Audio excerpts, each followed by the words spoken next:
आज हम पढ़ेंगे क्लास 10 की poem the ball poem written by John Berryman. John Berryman ने अपनी पोयम द बॉल पोयम के थ्रू जीवन की रियलिटी को शो किया है, उसे हमें एक्सप्लेन किया है। ऐसी रियलिटी जिसका सामना सभी को एक ना एक दिन करना ही पड़ता है। उन्होंने जीवन के दुख और दुखों के खिलाफ कैसे खड़े हों, इसी सब्जेक्ट को इस पोयम के थ्रू हमें समझाया है। और यहाँ उन्होंने एक लड़के के थ्रू इस पोयम को हमें समझाया है जो अपनी बॉल खो देता है। वो बहुत परेशान है। वैसे एक बॉल की कीमत जो है वो बहुत ज़्यादा नहीं है और दूसरी बॉल खरीदना भी कोई मुश्किल नहीं है, फिर लड़का इतना परेशान क्यों है? यही चीज़ उन्होंने हमें अपनी पोयम के थ्रू एक्सप्लेन की है। What is the boy now who has lost his ball? What is he to do? I saw it go merrily bouncing down the street and then merrily over that it is in the water.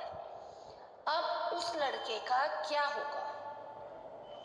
किसका? जिसकी ball खो गई है। अब वो क्या करने वाला है? अब पोइट हमें बता रहा है, आई यहाँ पे किसको डिनोट कर रहा है? पोइट को, कि उसने उस बॉल को खुशी से उछलते हुए गली में जाते हुए देखा और बाद में जब वो सड़क से जा रही थी, बॉल कहाँ चली गई? उछलती हुई वो पानी में चली गई। No use to say, oh, there are other balls. An ultimate shaking grief fixes the boy as he stands rigid, trembling, staring down all his young days into the harbor where his ball went. अब poet हमें समझा रहा है कि ये कहने से कोई फायदा नहीं कि तुम नई बॉल खरीद सकते हो, या इसे कहने का कोई मतलब नहीं है। क्यों? क्योंकि वो लड़का बहुत परेशान है, वो दुख में पहुंच चुका है। लेकिन ये दुख उस लड़के को रिजिड कर देगा, कठोर कर देता है। और अब वो कैसे रिजिड, ट्रैम्बलिंग, वो उस रिजिडनेस में भी कांपते हुए अपने बचपन के दिनों को याद करता हुआ और उस हार्बर को, उस बंदरगाह को घूरते हुए खड़ा हुआ है जहाँ पर उसकी बॉल चली गई थी। I would not intrude on him a dime. Another ball is worthless. Now he senses first responsibility. In a world of possessions, people will take balls. Balls will be lost always. Little boy. अब point आगे हमें explain कर रहा है कि वो उस लड़के के जीवन में कोई बहुत इम्पोर्टेंट चीज़ नहीं थी, लेकिन और यहाँ तक कि बॉल खरीदने के लिए भी उसे बहुत पैसों की ज़रूरत नहीं है। एक डाइम क्या है? करेंसी होती है।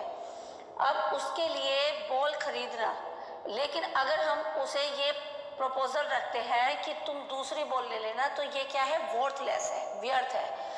क्योंकि अब वो इस वर्ल्ड का एक चैप्टर पढ़ेगा, रेस्पॉन्सिबिलिटी का चैप्टर सीखेगा। क्योंकि लोग बात क्या है? बॉल खरीदते रहेंगे और छोटे बच्चे तो हमेशा खोते रहेंगे।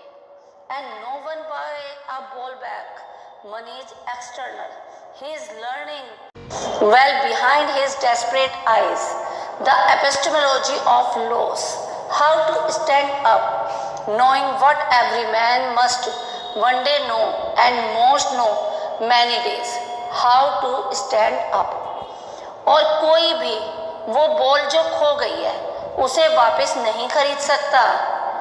क्यों? क्योंकि मनी क्या है? ये एक बाहर की चीज़ है। लेकिन फिर भी ही इज लर्निंग, वो अपनी निराश आंखों से, डेस्परेट आइज, उदास आंखों से एक चीज़ सीख रहा है। वो क्या है? कि किसी भी चीज़ को खोने का ज्ञान, वो एक ऐसी नॉलेज को ग्रिप कर रहा है, गेन कर रहा है, जिसका सामना करना उसे सीखना जरूरी है। वो सीख रहा है कि इस सिचुएशन का सामना किस तरह किया जाए, जो हर व्यक्ति के जीवन में एक ना एक दिन आनी है। और मोस्टली लोग उस सिचुएशन का सामना करना सीखने में बहुत दिन लगा देते हैं। आज वो बच्चा अपने जीवन का एक बहुत इम्पोर्टेंट चैप्टर सीख रहा है। तो ये थी हमारी पोयम द बॉल पोयम की line by line summary. Okay. Goodbye. Have a nice day.